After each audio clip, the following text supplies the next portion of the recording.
provider at the end of the day, or at least have knowledge of your entire supply chain. And this comes at far greater cost, complexity, and exposure to risk at the end of the day.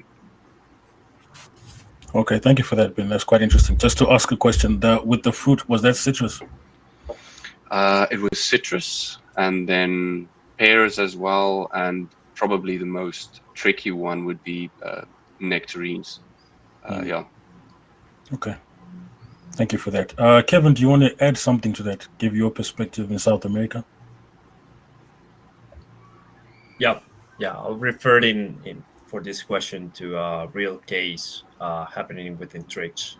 In the past, we worked with a Colombian exporter, green coffee exporter, who was shipping with us green coffee to a buyer in New York. The contract we used was CIF New York, which means that the seller arranged and paid all the ocean freight and insurance to the port of destination. When the shipment arrived, the buyer got hit with unexpected forfeits, like the terminal handling charges, and the document releases fees from the shipping agent stated that it wasn't included in the contract of transport made from origin, right, made in Colombia. Then the buyer thought all costs were covered under CIF, but these extra charges were definitely not included in the seller's freight agreement. On top of that, there was a delay because the shipping documents weren't ready on time for custom clearance, which caused storage fees at the port of destination. So both sides were frustrated, including us. The seller thought that they had they had done their part by delivering to the port of destination in New York, but then the buyer felt that they were paying extra for things that they didn't agree to it in the transaction. So for our next shipment, we switched to FOB Buenaventura in Colombia, port of origin, and this meant that the seller was to get the cargo onto the ship in Colombia. Then the buyer took over the container onto destination. So the buyer arranged the freight with the regular provider in New York, I mean the freight forwarder, and then handled customs on an easier way. And this gave them a full control over local port charges, and everything moved faster this time, and there were no surprises in other coasts. This example is very simple and shows how safe CIF can hide fees at destination that sellers don't control or sellers simply don't know. In ports like New York or Miami, these charges can be high and vary a lot. So it's money sensitive when we deal with this type of fees that are hide hidden between the contract of transport. So by switching to FOB, each side managed the part of the shipment they knew the best, and it can obviously reduce the cost and obviously reduce the risks in the joint operation between the two companies. Well, thank you very much, Kevin. That was quite an interesting example. I think it goes back to the point that Alpa made in the presentation about having this meticulous nature when you're selecting which Incoterm to use. Make sure you know what costs are available at each stage. So that's quite useful. Right. Wanjugu, do you have an African example for? Absolutely. So the one that stands out for me was a Kenyan exporter that we worked with who shipped dried fruits. Kenya is a big exporter of dried fruits. So they were shipping these fruits to Europe. So they were new to exporting and had agreed to sell under the CFI terms, thinking it would be more attractive to the buyers because it would include freight and insurance, right?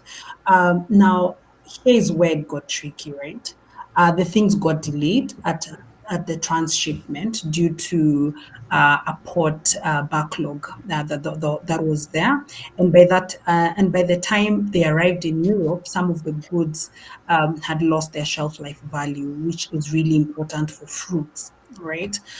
So the buyer assumed that the insurance under CFI would cover the losses, but the exporter had only purchased basic marine insurance, which did not include for things such as delay and spoilage, and of course for the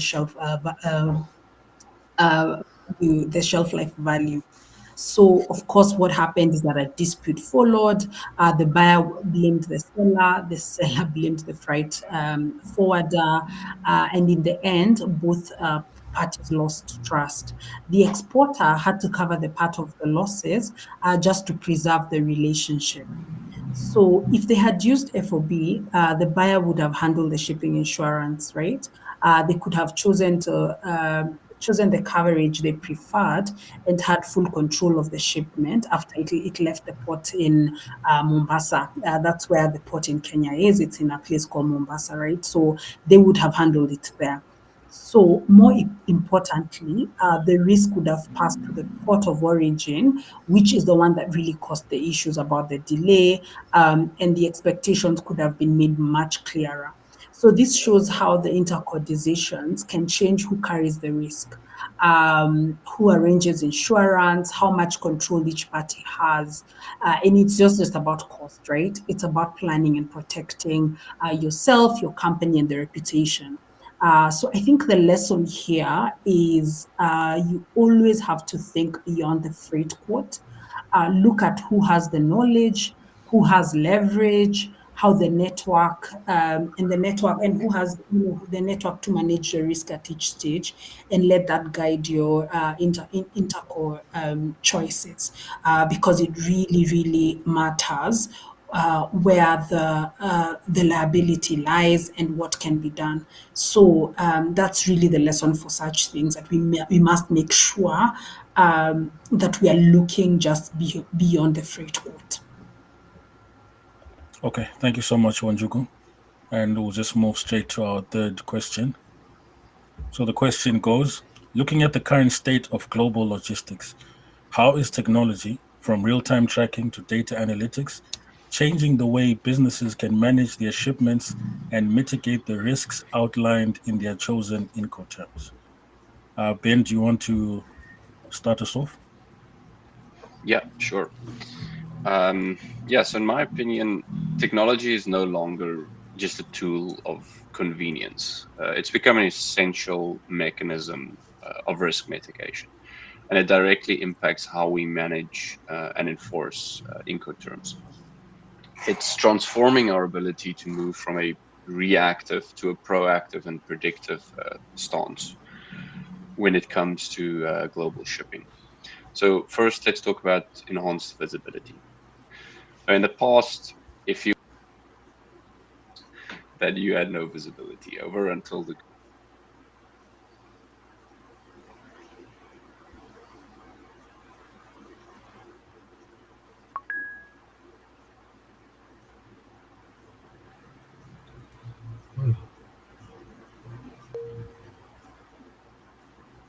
humidity, temperature, and even whether it experiences shock, like being dropped or handled roughly.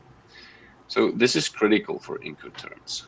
For instance, under carriage paid to, risk transfers at origin when goods are handed to the first carrier. So if an IoT sensor detects a temperature deviation before that handover, the data provides undeniable proof that the liability rests with the seller. If it happens at sea, it's the buyer's risk, and they have the immediate data needed to file an insurance claim. So it makes the abstract point of risk transfer tangible and verifiable at the end of the day. So this is especially important when working with perishable goods such as agricultural commodities. There is a lot that can happen to shipment of agricultural commodities during a sea journey, for example.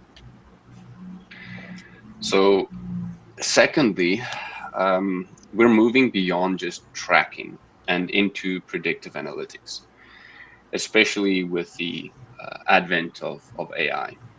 So AI-powered platforms are now aggregating data from carriers to ports to weather systems and even geopolitical events, to give us better information that we can proactively act upon. So an example of this is the movement platform by Project 44.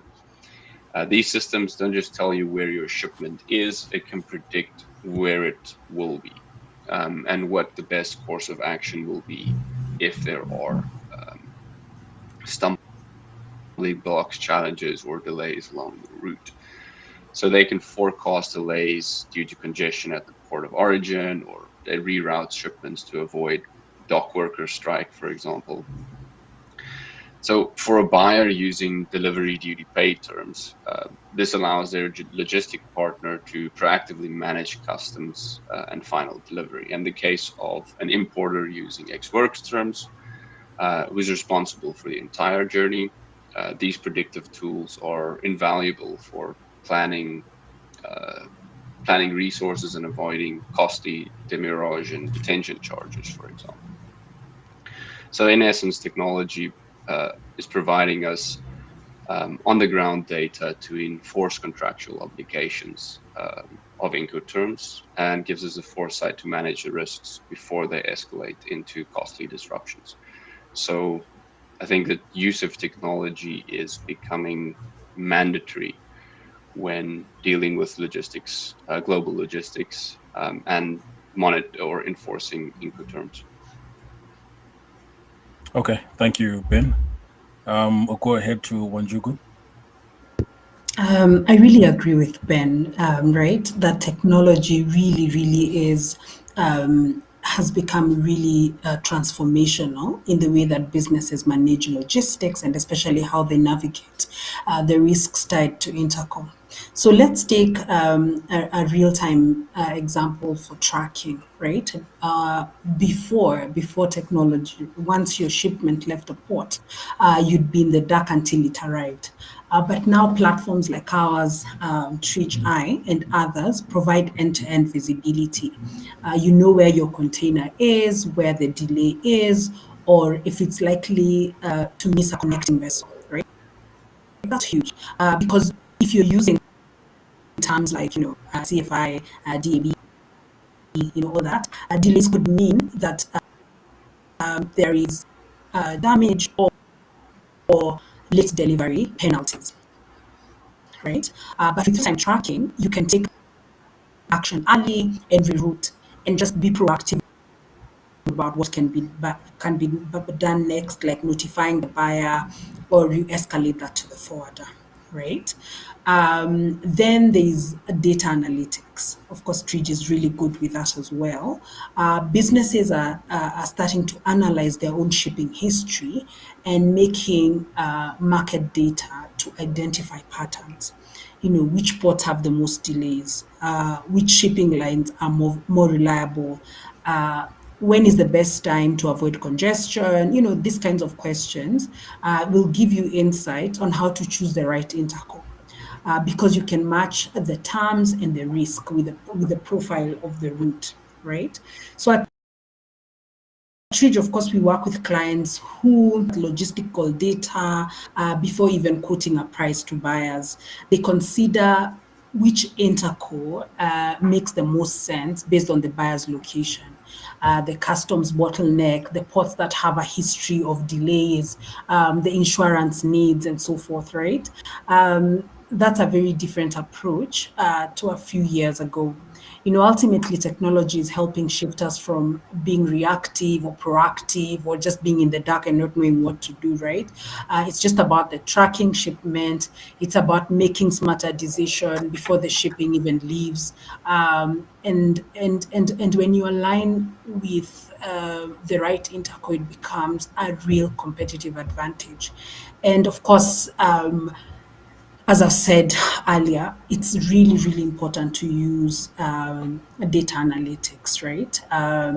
because then you'll be able to avoid ports that cause delay. You'll be able to notify buyers. You'll be able to escalate things before it gets to a place of a lot of delay. So that's really what I think technology can help with that. Yeah, I definitely agree. Thank you, Wanjugu. Kevin, do you want to close us off? Yes, I want to. Well, Wanjugu and Ben have definitely walked us through the real and advanced technology aligned to the Incoterm. So I'll be speaking of the, I'm sorry, of the basics. And yes, technology is definitely making it easier to see what's happening during shipments and how to manage risks more precisely, which is key when working with Incoterms. And this can be perfectly aligned in a fulfillment or export import operation. For example, with real time tracking, both seller and buyer can see where the cargo is at any moment and even check conditions like temperature or if the container was even open, which is an alert of which is pretty. This is important because Incoterms define exactly when risk passes from seller to buyer. And now we can track at the moment more accurately, even what that transfer of risk occurs. So companies are using data and tools to compare how different Incoterms affect their shipments. They can see how cost, transit times, and possible delays change depending on whether if they use FOB, CFR, or DAP, for example. So this helps them to choose the turn that fits best with their logistics structure. Some are even testing smart contracts with blockchain, where the system automatically updates when certain steps are completed, like loading the cargo or delivering at the agreed point. That can trigger payments, for example, or insurance cover. So this makes definitely the whole process faster and more reliable for either part. So ensure that technology doesn't change what Incoterms really mean to be, but it makes it much easier to apply them correctly. Track them and track the Incoterms in real time and also solving problems before the Incoterms and codes get even more expensive.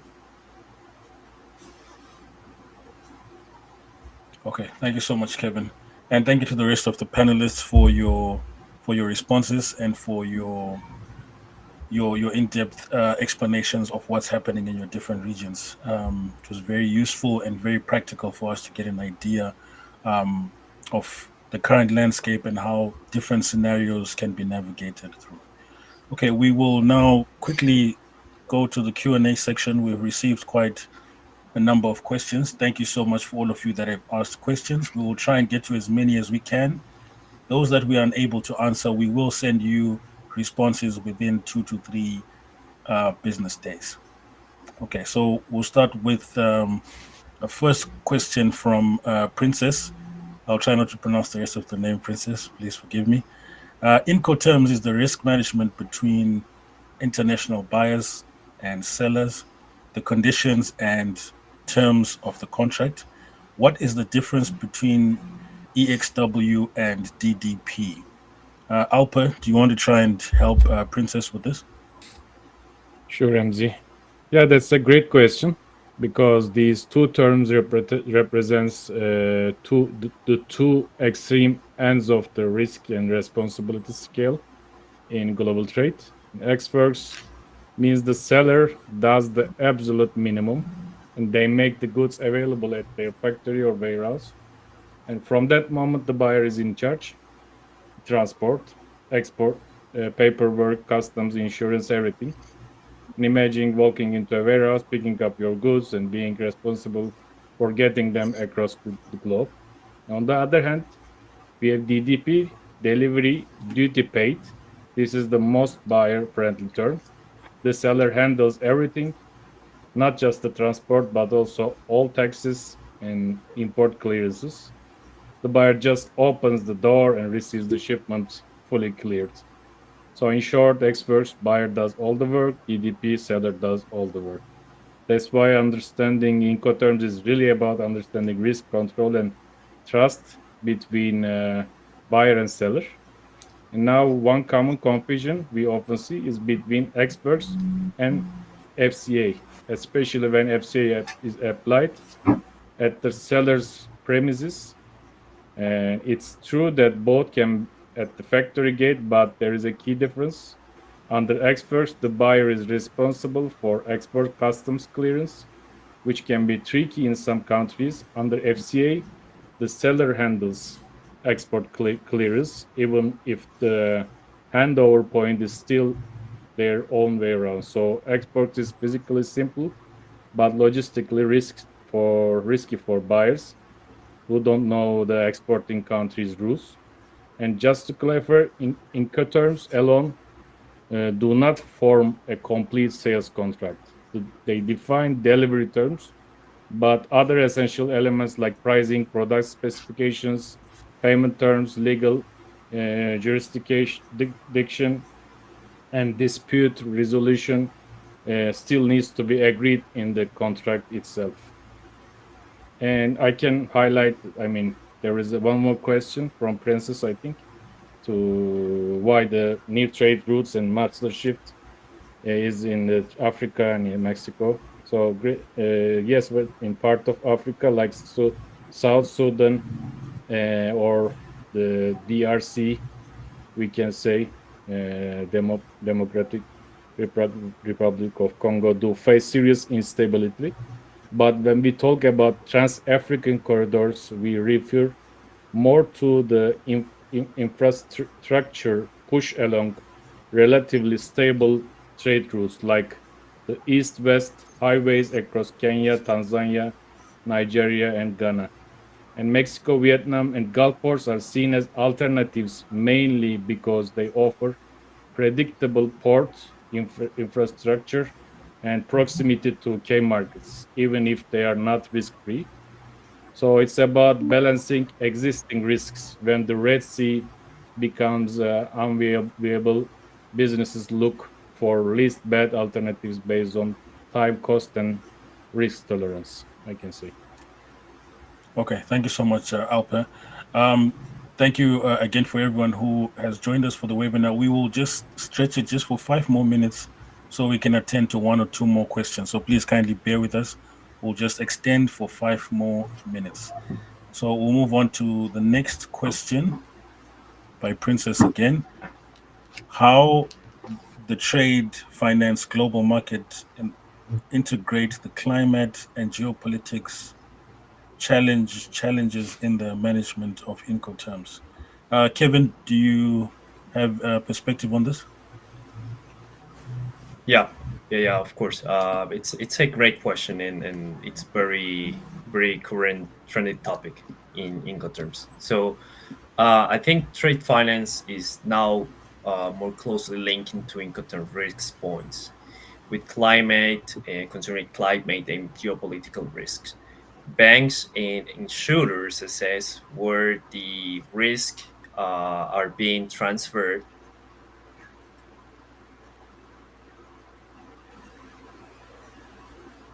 and especially in unstable regions or climate prone zones. So, if a shipment, for example, under CIF or DDP passes through high risk areas, considering these aspects, then the cost of insurances are tend to be higher, in the financing terms tends to be more or tends to be stricter.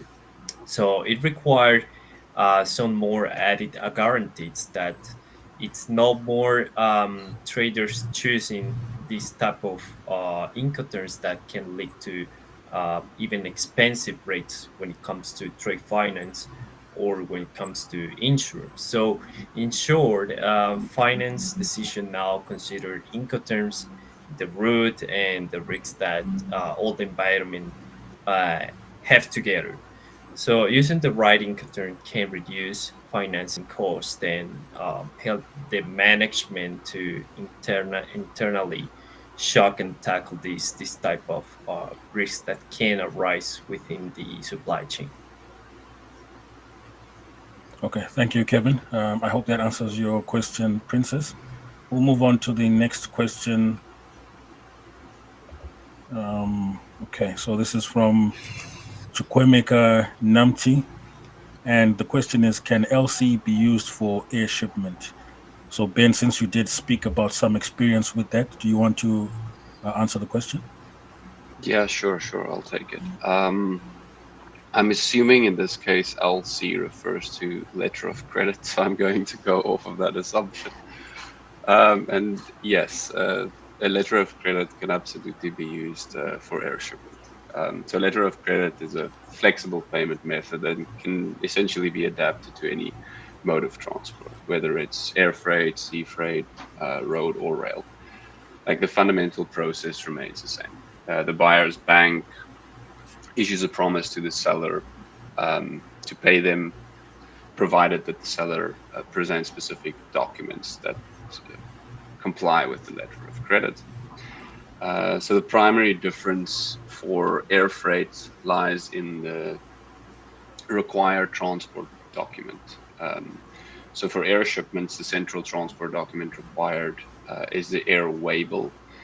One important thing to consider here is that unlike a traditional marine bill of lading used in sea freight, an air waybill is a non-negotiable document. This means that it doesn't confer title to the goods; it simply identifies a specific party to whom the airline must deliver the cargo. So, because an air waybill is a non-negotiable, care must be taken when when structuring the letter of credit to protect the interest of both the bank and the buyer. In this case, it's important that the air waybill must be consigned to the issuing bank to prevent the buyer from picking up the goods and not paying their bank. So yes, it is absolutely can be used for air shipments. Just take into account that the air waybill is a bit different than a marine bill of lading. So there's a little bit different in the different things to take into account. Okay, thank you so much for that response, Ben. I think this is as much as we can get to during this particular webinar. We will try and answer the rest of your questions and send you the responses between 2 and 3 business days. So we will attend to them. Thank you so much for the presentation from Alpe. Very great presentation. Thank you for that. Thank you again to all our panelists for joining us today. Really appreciated your responses. It was quite a comprehensive discussion, covered quite a lot of aspects. And would like to thank all of you that attended this webinar. We really appreciate it. Please continue to attend our monthly webinars. We will continue to bring you very interesting topics and discussions. And the contact details have been shared in the chat section. So please feel free to reach out to any of our panelists if you have any questions or if you'd want to engage in, any of our services. Please also, visit our website to get a clearer overview of the services that we offer here at Rich. Thank you so much for your time. Really appreciate it. Enjoy the rest of your day. Goodbye. Thank you. Goodbye.